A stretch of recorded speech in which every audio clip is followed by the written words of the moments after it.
gals and guys, it's Steph with Tiny's Garden, and today I'm doing something a little bit different. I'm going to compare two different types of arrangements. Let's play a game. Can you guess what these arrangements are quote unquote missing? Let me bring you down for a closer look.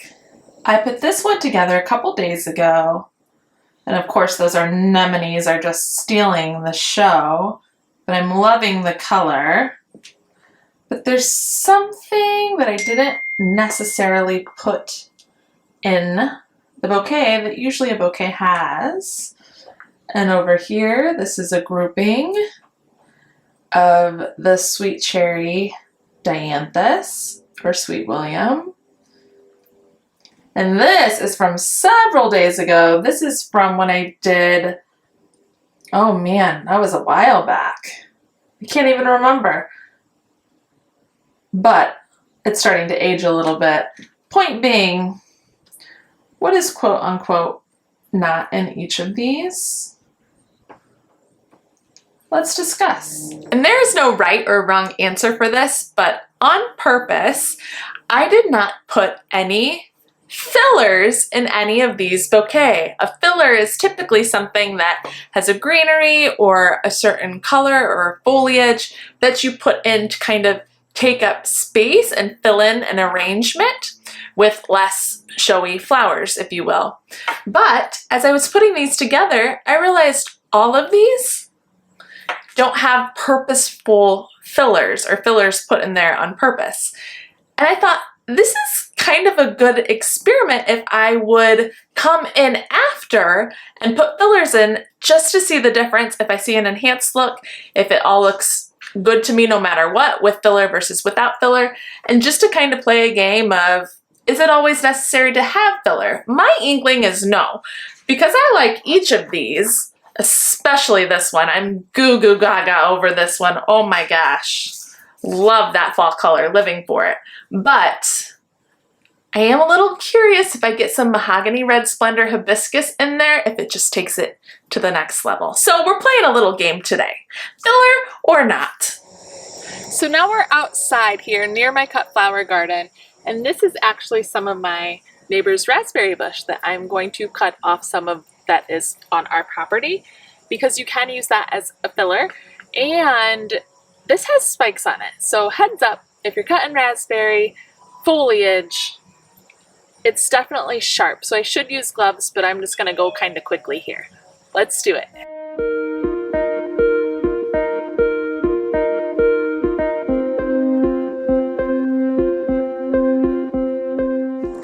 Then we'll get out some Dusty Miller here.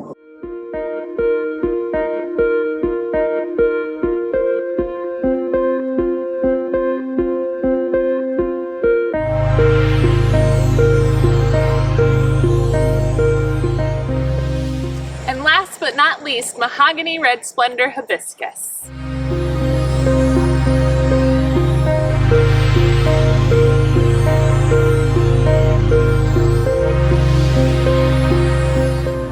I also ran to the front and got some Sunday Gold Celosia, which is not necessarily a typical filler, but I'm going to use it as such today. And look at this color. Such a pretty yellow, especially for fall. First year growing it, and I just love it. Okay, here we go. So as the name filler would suggest, it fills in space, fills up the bouquet. So let's go see how big of a difference these make in the bouquets. Let's do it. Okay, so we're back inside. The only thing I'm gonna do before I arrange these is put my prone to wilt flowers in Quick Dip. Right here, I'll show you the bottle. This is Quick Dip 100, which is really helpful based on my last video I did about the hydration products and using them if they help with wilty flowers such as red mahogany splendor hibiscus. Another wilty flower I'm going to quick dip is Dusty Miller.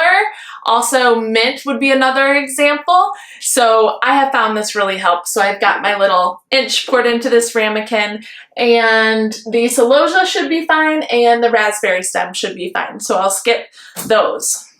I'm just gonna get after it here, see what comes to me, and see how these bouquets end up.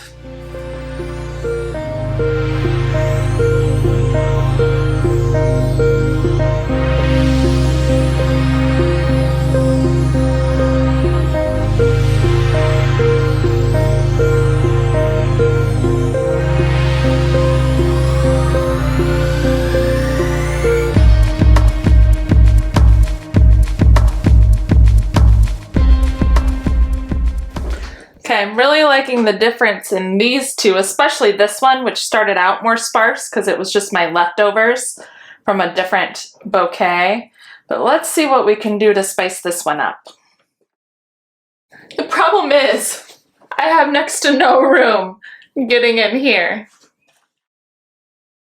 Yeah, nothing's fitting in there. Nothing's fitting in there.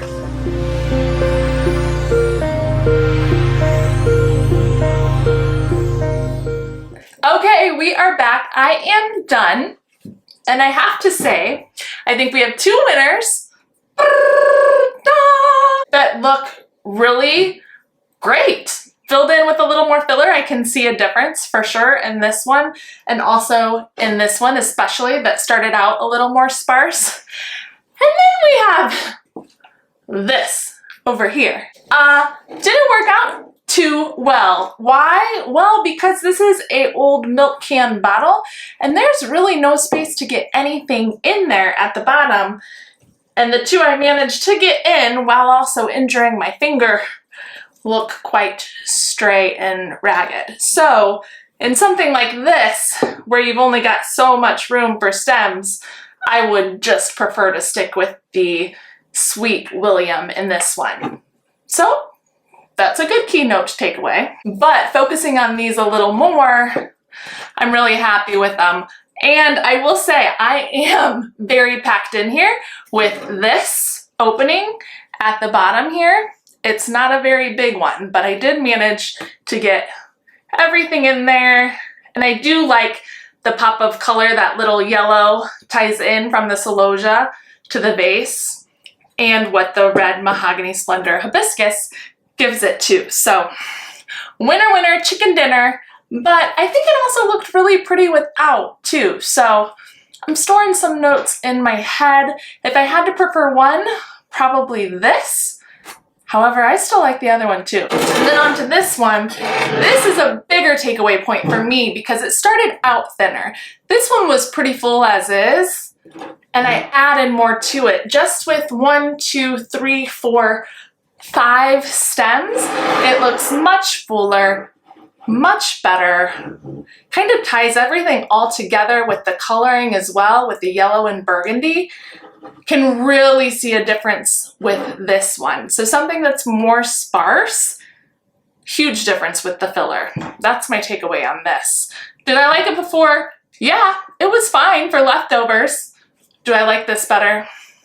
Definitely. This one I like even more better compared to its first one than this one. So those are my takeaways. Do I think that fillers are mandatory?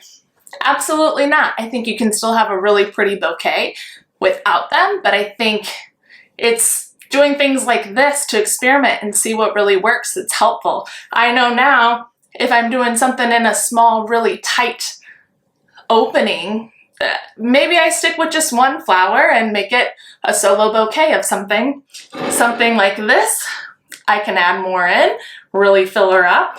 And especially if it's something that's pretty sparse looking, just not really jam-packed, a filler is a great option to bring it all together. So that was super fun and really enlightening, especially about the raspberry thorns. Holy cow. But I hope that was helpful. It was really helpful to me just to do an experiment with 3 different types of bouquets.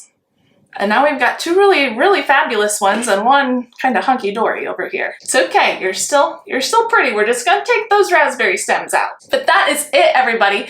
Please comment below and let me know your opinions. Do you enjoy using fillers in every bouquet? Do you go kind of 50-50? Do you think they're mandatory or not? What your feelings are about fillers. And I hope this was helpful for you to kind of see me experiment a little bit. If so, please like this video, and if you haven't yet, please subscribe to my channel to follow along with all things garden. Am I talking fast and perspiring? Yes. Thanks for watching. Happy planting, everybody. Bye.